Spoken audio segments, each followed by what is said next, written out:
So you want to listen to a pretty alright podcast about wrestling, do ya? Well, the natural lad, Jim Swag, has said time and time again that there's only one podcast that's the most decent and the most alright in the industry today. And that's it's the Game Rage Wrestling Podcast.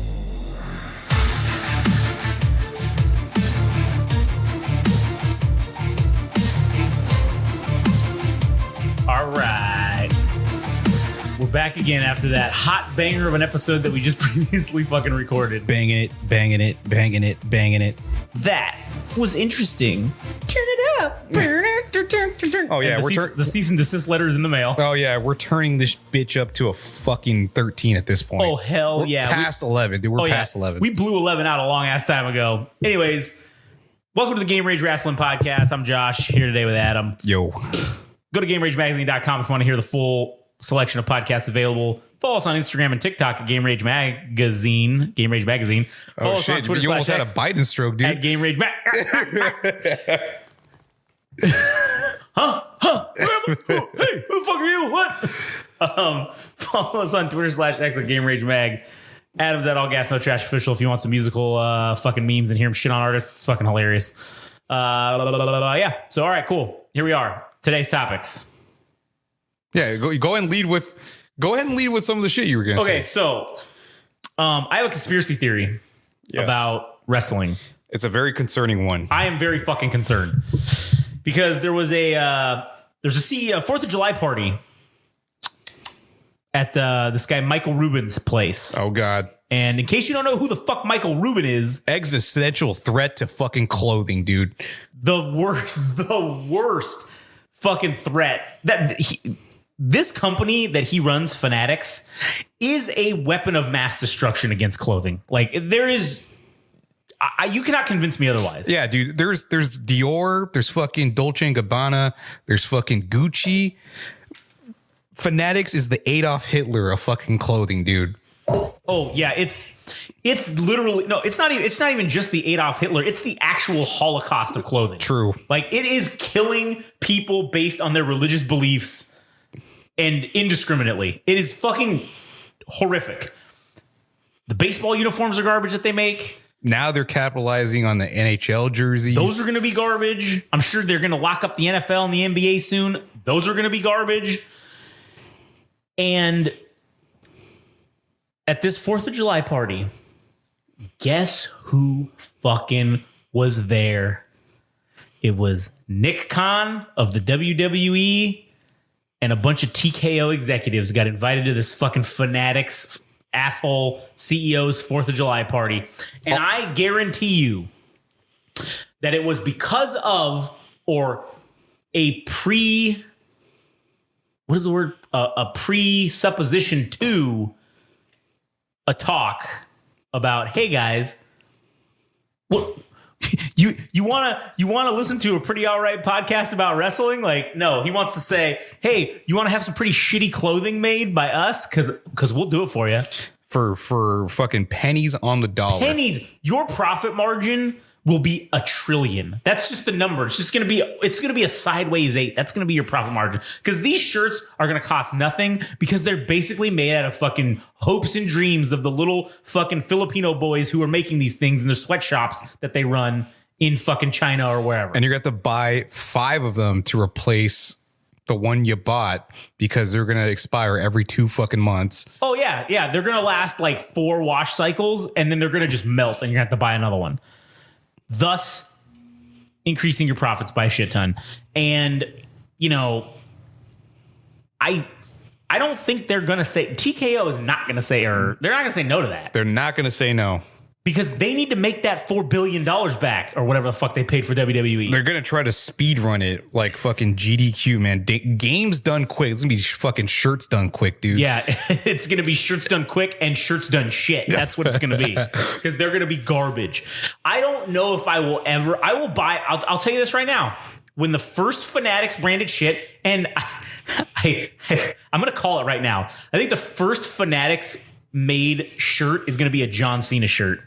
I think that's what's going to be. It's going to be some whatever's new reunion tour, comeback tour, retirement tour shirt's going to be. That's going to be the first thing that they release. 2025, they announce it. Oh, they're going to announce it. I think they'll announce it November 2024 saying, hey, Fanatics will now be making all of the WWE and UFC merchandise. God, I hope they don't make title belts for them.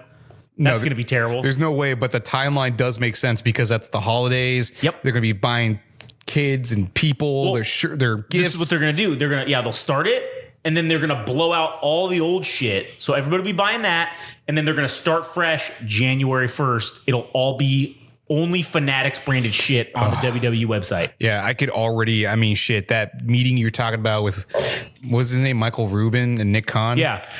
They basically shook hands with their dicks, and this is a binding...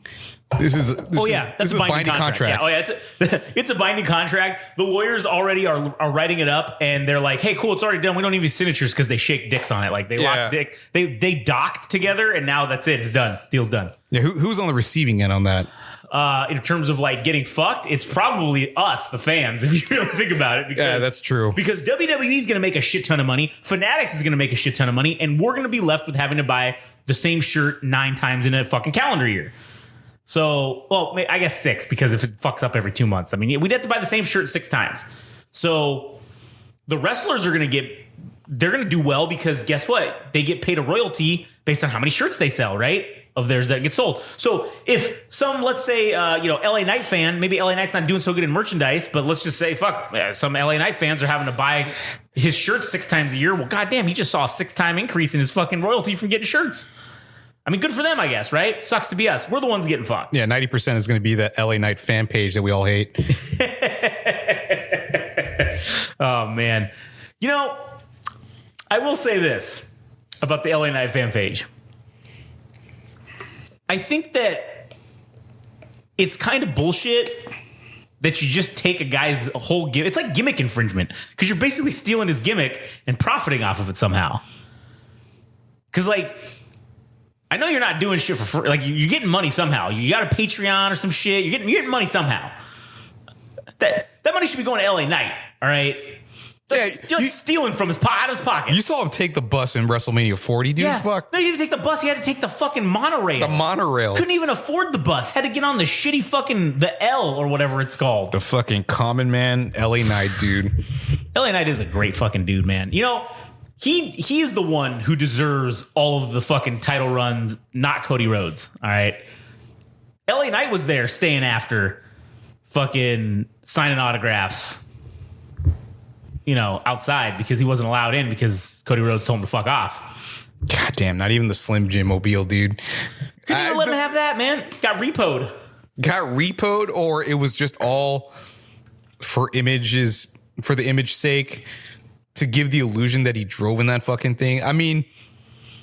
I associate Slim Jim as far as WWE wrestlers. I associate that with fucking LA Knight above anybody else at this point. The current So it's roster, how can this motherfucker not get a free ride in the Slim Jim mobile, dude? Yeah. How is he not driving? It's be like if they were sponsored by Oscar Mayer. One of those assholes should be driving the Oscar Mayer hot dog mobile to events nonstop. That seems like it makes sense to me. Am I crazy?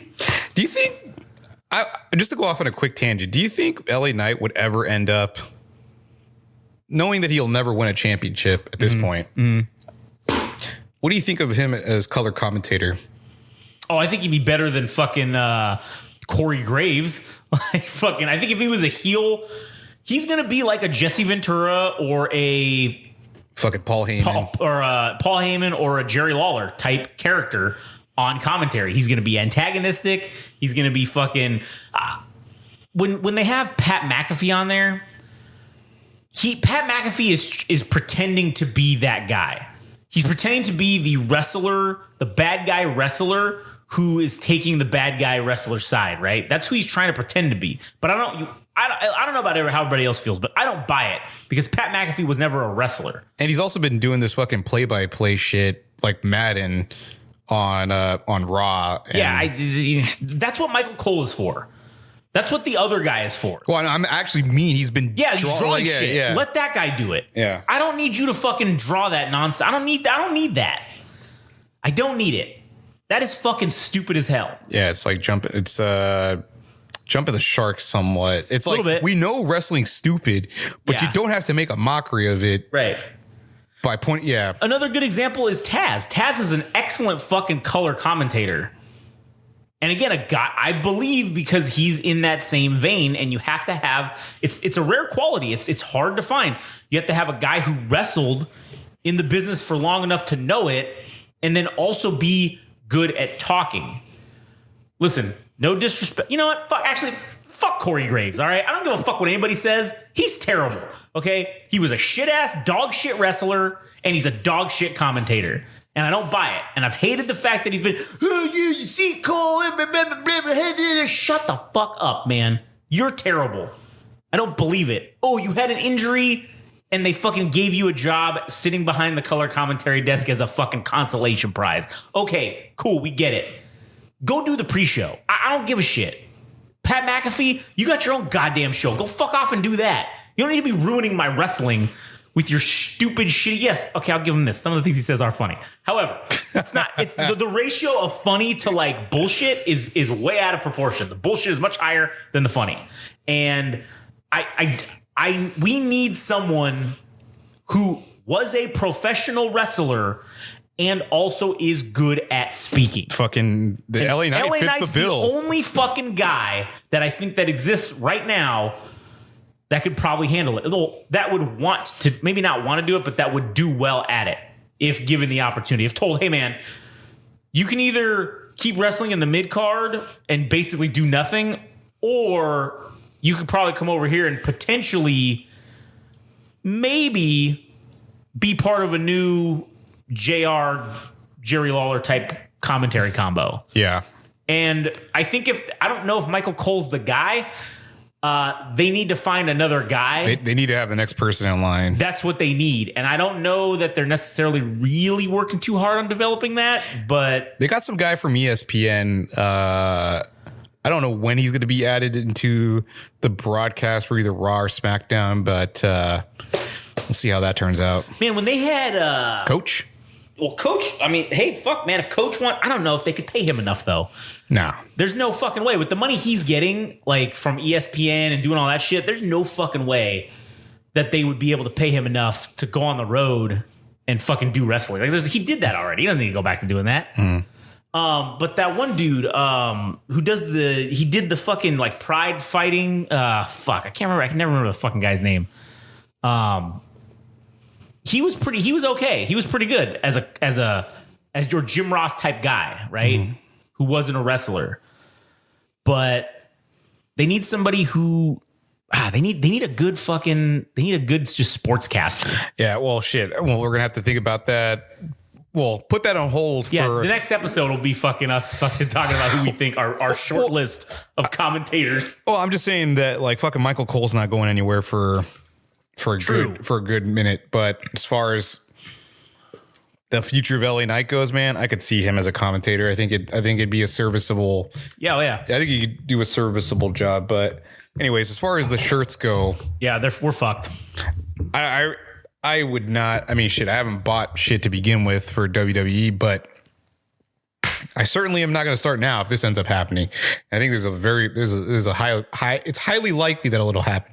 Oh yeah, it's very highly. I mean, their shirts that they sell now are not that great. They're that Gildan. They're fucking too heavy. I don't like that. I like a nice thin shirt, like a thin lightweight, like kind of like an Under Armour shirt, right? I like those shirts. I think that they should go to that. I think that's what they should. I think, hell, The Rock's in charge. He's got to deal with Under Armour. I don't know why the fuck they don't have Under Armour start. But hey, Under Armour, when you want to make some real motherfucking money, all right? Like, come on down, baby. You want to make a shit ton of money? Start putting WWE shit all over, make the WWE shit. That's a $1 trillion idea right there. All that merchandise they'd be selling, high quality, because they're going to charge more too. That's the other thing. WWE shirts are already like $30 to $29.99 a piece, and they're this shitty fucking quality. If you were to, I'd pay $40 for an Under Armour shirt that was like a Rock shirt or an LA Knight shirt that was of the Under Armour material quality. I'd pay $40 for that. That's a fucking hell of a deal. Fuck, I might even pay $50. But that's the Rock's deal. That's not for everybody else. No, but like The Rock, Yes, it would be in the best interest of the WWE to have that deal with it. Now that The Rock's on the board, it's in the best interest of The Rock. He's already got the connection. That's what I'm saying. I'm sorry, but it's for The Rock. Don't No, he's gonna make his stupid documentaries and fucking be the head of the table. Yeah. Okay, he can let us have the shirts. Okay, Rock, let us have the fucking shirts because we'll buy them. You know we're stupid. You know we're assholes. If I'm going to buy the shirt, at least just let me have the best quality, the best comfort. I swear to God, if it has a Zoa fucking sponsor patch or some bullshit. Listen, I'll tell you what. I'm not signing up for that. Hey, Rock, I'll tell you what. If you put out a deal where Under Armour is going to make all the WWE shirts and it has, instead of like an American flag, as the patch on here, it's a Zoa fucking thing, I will accept that over the Fanatics deal. Okay, that's fair. That is much better than having Fanatics make all the t-shirts and merchandise. I will do that. Rock, I'll pay $65 a shirt. I don't give a fuck. That's fine. I will help support this. I will go bankrupt. I will start selling crack on the streets so that I can afford to buy every wrestler's shirt. If it's an Under Armour shirt, I will do that. However, if Fanatics starts making shit, I will buy one just so I can say I did. I will shit on the quality, and then I will tell everyone. I might burn it. I think I'll make videos on YouTube wiping my ass with it. Oh, this is even terrible toilet paper. Go to fucking like, I'm at a restaurant eating ribs, and then like try to use it. Oh, this is also a terrible napkin. It disintegrates. Yeah. We'll just make fucking videos about shitting on how terrible it is. Yeah. So actually, that's actually a good idea. We should do that with like MLB stuff. Like just be like, oh, look at this. Like, it's dude. Using MLB Fanatics gear as other items, and just because it's a terrible shirt. It's not. It can't be used as that. So, oh man. Anyways, I think that's pretty much it for that topic. What was the other thing you want to talk about? Raw shit that's been going on. Yeah, Raw? I mean, just to catch up on a few things. Yeah. The tag team titles being cast aside for pay-per-views, Tommaso Ciampa and fucking Tommaso Ciampa and Johnny Gargano, yeah, finally getting their due. DIY, right? That's what DIY getting their fucking due, but of course it's on a regular ass SmackDown because they couldn't shoehorn it into. I'm like, dude, I would have taken that fucking match over. Some other shit. I would have taken that match over the fucking the World Heavyweight Championship match between Damian Priest and fucking Seth Rollins. I would have took that tag match over for the titles. And then on top of that, fucking R-Truth, for the R-Truthers out there, they got their shit kicked in with Miz and R-Truth getting the can. The awesome truth. That lasted all but 3 seconds, and yeah, I didn't think it had any legs either. But the only real reason that it lasted as long as it did is because fucking R-Truth is fucking hilarious. Yeah, he is. He's fucking hilarious. He's a transcendent wrestler. Also, real quick, we'll just say an interesting fact. I have a Tommaso Ciampa shirt from fucking NXT that we got that when me and Frank went and like. To that NXT War Games in like 2017, maybe when it was here at the Staples Center. I have a fucking. It's like his old like gimmick where with the fucking. It was like something to do with like how he was so positive or some shit like that. I don't know, but it was funny. Okay. But I still have that shirt, and I was like, oh man, that's cool to see him all the way from NXT fucking 6 or 7 years ago. Now he's been on the main roster for a little bit, but now at least he's doing something, At least he's a fucking tag team champion at this point. Hell, that's better than the fate of most assholes who come from NXT. Jeez, yeah. Well, shit, maybe being a fucking tag team champion is where you go to die at this point because they're treating it like shit, and I hate that. And me too, because tag team wrestling is fucking amazing. It's fucking amazing. So it's like they lost or they stole the title. Well, they stole the title, but they earned the titles from fucking A-Town Down Under, which is Austin Theory and Grayson Waller. And I hate those guys. And then fucking, of course, Judgment Day got their titles back. And, well, at least with, what's his name? Finn Balor and the other asshole, the forgettable one. Yeah. Fucking JD McDonough. Yeah, there you go. Which is the ugly whatever. One. It's like, all right, we'll put the straps back on. Maybe there's like an air of legitimacy to the titles because at least the Judgment Day are something of a threat. whatever, fuck it. At least maybe whoever gets the titles next, as far as faces go, at least it'll be somewhat interesting. Yeah. Then we have Rhea coming back. I will say that outside of the Drew McIntyre thing is now probably going to get put on hold since they quote unquote suspended him indefinitely. But outside of that, this is the most interesting storyline going on right now. It's pretty fucking funny. I dude. love it. I think it's awesome. Carlito is like the MVP. He has like 3 lines like across 3 episodes, or maybe 4 lines across 4 episodes. That's cool. That's cool. That's cool. That's pretty, or whatever Damian Priest said. Oh, that's pretty hard. He's all. Oh, no. What did he say? He's like, it's not that hard to get rid of Liv Morgan, right? Yeah. And then fucking Carlito comes in with, I don't know, man, it looks pretty hard to me. And he's pointing at his fucking his peen. That shit was fucking hilarious, man. So Carlito is my new favorite Judgment Day member when I thought he was virtually useless when he was part of the LWO. Yeah. Good for him. Good for him. Good for him. Moving on up. Tom and Nick Mysterio. That was fucking awesome when he gets fucking thrown into her snatch and like face first. And dude, I will say, man, Liv Morgan is an excellent fucking actress because she sold that like that was the greatest thing that's ever happened to her. And she was so happy that she immediately went out of the ring and was like, oh my God, like you basically just went down on me. This is so great. Oh my God. And then fucking he's just like, oh fuck, what the fuck? He's like, God damn. He's like, well, all right, it wasn't so bad. Yeah. I think fucking Dominic Mysterio's profile has been raised. Oh yeah. Because yeah, man, I did think this motherfucker is just the son of Rey Mysterio, the same way like LeBron James and his son. This guy could never eclipse his fucking dad. But now it's like he's kind of coming into his own, dude, a little bit. Yeah, he is. I mean, that line where Liv Morgan was they were like, oh, let's talk strategy. He's like, oh, man, I fucking hope there's some chicken tendies or some nuggies. I don't know if you saw that part.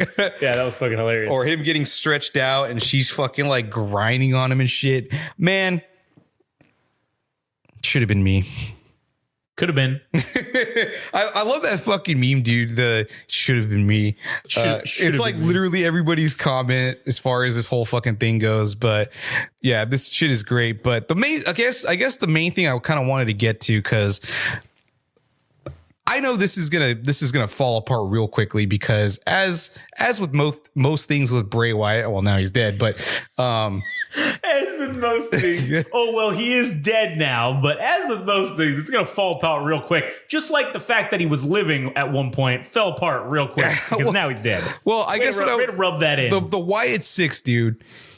We're getting introduced to the stable, and we all know it's going to end up falling apart real quick. And yeah, do I think Bo Dallas being sold as a legitimate supernatural heel or whatever, do I think it's cool? Absolutely. Yeah. But we also forget the fact that this is wrestling, and some of that stupid shit doesn't carry over well. Like the motherfucker still has to wrestle. Yeah. And how do you sell people on the idea of the supernatural shit when kind of the motivation of being in this business is to be a world champion?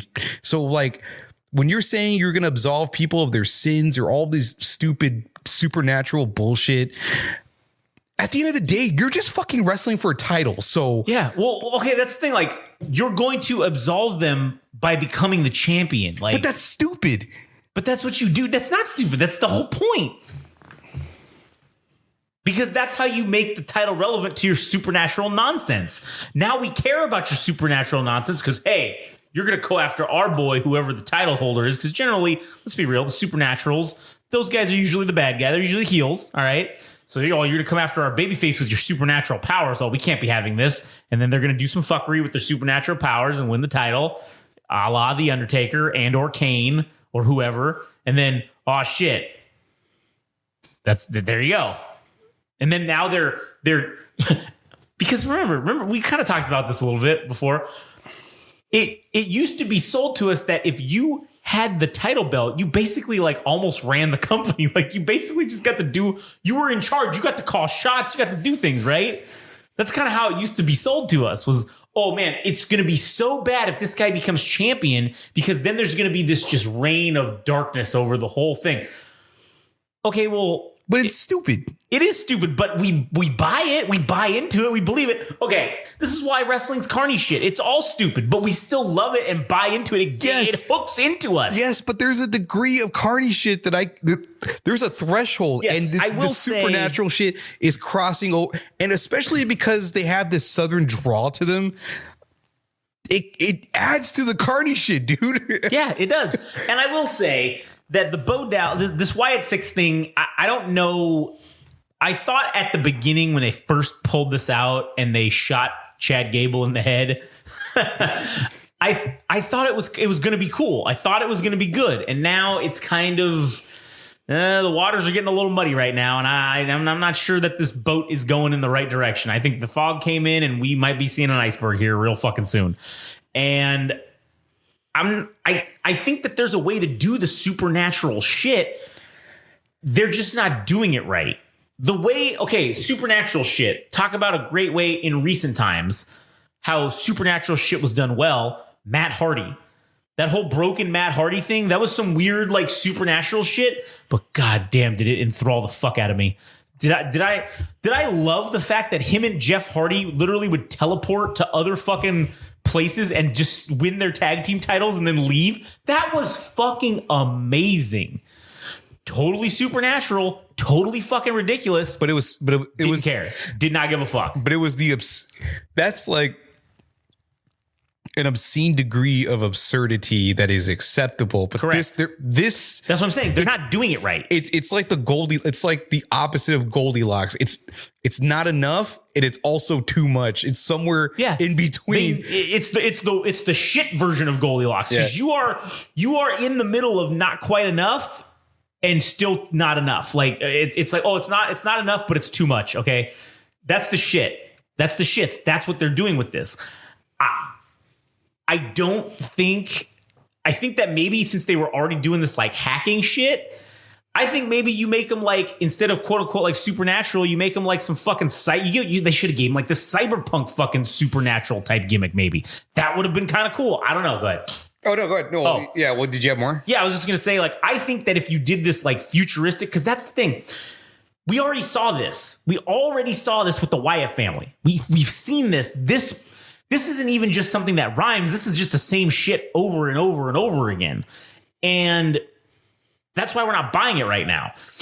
If you would have gave him something new, sure, maybe bring back those people. Christ, like I said, we're in a time when realism is seen as the thing, right? The gimmicky, supernatural shit kind of is not that big of a deal right now in wrestling. Other than this, it's primarily just based on realism, right? It's based on real fights and real drama, real things like that, right? It's like people turn to 11, like the version of themselves, right? And whereas supernatural shit is out of play, right? It's out of play. But I think a believable way to have brought that back would have been a sort of a future cyberpunk kind of gimmick with this group where they're like these fucking, I don't know, elite like tech hackers, but they can also fight. And you give them that fucking gimmick, and man, maybe that fucking keeps them to where the realism is still there because there is shit going on in the world with all these hackings and these leaks and stuff. Goddamn, you make them Uncle Howdy's WikiLeaks or some shit. I don't fucking know. Oh yeah, they did have that with the promos. Right, that's what I'm saying. So why not just make that the focus of it instead of, oh, we're some sort of weird I was gonna say intergalactic, but there's some kind of weird fucking like southern supernatural cult. Okay, again, we've seen this play before. The Wyatt family. Don't need to go down this road again. He's dead. Let resting dogs lie. All right. I feel like the way to go, my personal take is that you stick with this shit, but you go the Finn Balor route because you got the Uncle Howdy business going on. Yeah. This is Bo Dallas's mind sorting out himself with with a metaphorical figure of his guilt or shame, whatever, his brother, his grief. And they have talked about it. He's talked about it in his promos that he only wished to be like his brother. And even the Uncle Howdy character was asking, oh, are you just doing this for yourself to capitalize on your brother's death? Or are you doing this because you want to honor him? I think you go the fucking M. Night Shyamalan route, because there's this movie called Split. It's about the split person, this dude that has a split personality, and he kind of sorts through all of them. But I think you go the Finn Balor route, that when Bo Dallas becomes unhinged, his brother comes inside him. Man, that would be some real supernatural shit right there. Bray Wyatt comes back from the grave and just nuts right inside of him. Ectogasm, you dude. See his Force ghost behind him just smiling, and then he just fucking, you should have. Wincest, dude. All right, what I actually meant was... Hey, do you think that there's people online that will, there's some like fan fiction out there of that? I'm sure there is, whatever, dude. You know how weird the internet is. Yeah, true. All right, so the point I was trying to get at was... All right, you go the Finn Balor route, where he becomes the Beast or whatever the fuck his stupid gimmick was. That there's a switch that flips on. Well, you combine that with like the Psycho thing, and it's the voices, like kind of a little bit like Randy Orton. Yeah, that his brother's voice is coming into his head, and he becomes possessed or some bullshit, and he's channeling his brother's spirit, or the possession of his body is actually Bray Wyatt. Just to add, and maybe it's not even actually real. Maybe it's somewhere in between. Like it's not real in the sense that, yes, Bray Wyatt is dead and he's not a supernatural ghost, but you sell it like it's in between, like he's actually psychotic, or maybe it is it's somewhere in between supernatural and psychotic. This man's lost his fucking mind because his brother's dead. And when he becomes unhinged is when he believes that he turns into his brother. I think that's how you fucking do it. Yeah, I think you're right. I think that's a great way to do it. Or maybe we actually haven't seen him in the ring. Maybe that actually comes into play. Come into play. I still, like I said, I don't know where this is going. I'm not sure if it's going to be good. I'm not sure if it's going to be bad. It might be great. Might be fucking garbage. Might be the worst thing they ever fucking do. I don't know. Yeah. But at the end of the day, I guess we'll just have to wait and see. Yeah. So, how long is this episode? 32 minutes. Shit. So, well, now we kind of have to fucking end it again because. Because the last one we ended at 33 minutes. Yes, because we're on a little tight schedule, dude. Yeah, we are. Yeah, I'm not saying we're gonna make another wrestling episode. We're gonna save this shit for next week. But we gave you a double dose. Yeah, you got 2 fucking episodes basically. Yeah. So get fucked, all right? Like Jesus Christ. Yeah. So shit. You got anything else to add for this particular episode about fucking the Wyatt Six? And for that topic, no. I think we kind of it's a wait and see thing to see. I think it's gonna. I don't think it's gonna work out. I don't think it is either. But who knows? It could be wrong. What was the topic? What are we going to talk about on the next time? What's the teaser topic for next time that you had? Did you have more? I did, because I think the commitment, I think it's already been talked about at length from the internet wrestling communities, like the death of kayfabe, that some of this behind the scenes shit kind of breaks the characters of people, and they kind of just become the human versions of themselves. And it ruins the illusion, I suppose. So it's like, true. I kind of need those guys. I kind of need those guys to go back to their character. I mean, that's kind of tough. That's a big fucking commitment to do that 24/7 when you're meeting people. If you're a heel, to treat people like shit, like that's a big ass commitment, but it's believable. And like, now the Undertaker is just a podcaster at this point. I don't know if I don't know if I dig it, dude. I'm not down for that. but it's even in current times with the WWE itself, when CM Punk is like behind the scenes talking to John Cena, and like they're chopping it up. Yeah. Knowing that probably 6 months from now they might feud and have their rematch. It's like, you can't tell me that there's going to be this long-standing rivalry when they were just buddying it up 30 minutes ago on this pay-per-view or this behind the scenes look at at this Money in the Bank pay-per-view or whatever. But I don't know. I think we could save that for a future time. And oh yeah, that might even be a whole fucking episode on selective kayfabe is what it'll be called. It's gonna be called selective kayfabe. That's what it's gonna be called. Yeah, shit. So if you want to stick around for that, you better tune into Game Rage Wrestling. Fucking third episode. We're probably gonna. No, we'll see. I don't think we're gonna work on a third wrestling episode, but we kind of. I don't know. We just. Hey man, we might be able to do that tomorrow. I mean, we might be able to pop that one tomorrow. Yeah, like, we'll you know see. what I'm saying? Because I feel like we could do that. But anyways, yeah. So fucking A. All right. Well, shit. If you like what we say, go to GameRageMagazine.com. You can hear all of our podcasts and all the shit we do. If you want to go to Instagram and TikTok at Game Rage Magazine, Twitter/X at Game Rage Mag. Adam is at All Gas No Trash Official if you want to follow him there. And here's some musical shit. So, anyways, all right, cool. Well, that'll be the end of the episode. we got 2 words for you. Word life.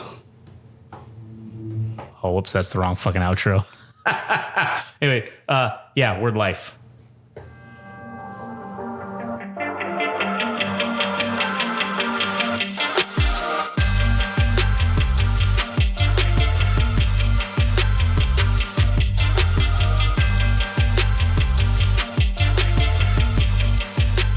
That was another wonderful, amazing, powerful episode of the Game Rage Wrestling Podcast. And take it from me, ladies and gentlemen, the natural lad, Jet Swag.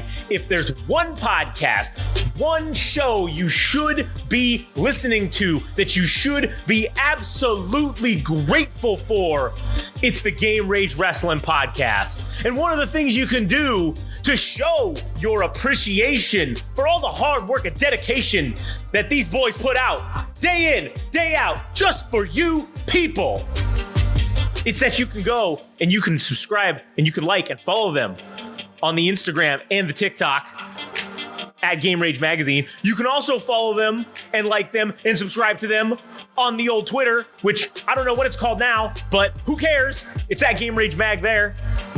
Additionally, if you feel the need to really show your appreciation, which you should, then go to their website at www.GameRageMagazine.com and show us some love. Show them some love. And show some love for the natural lad, Jet Swag.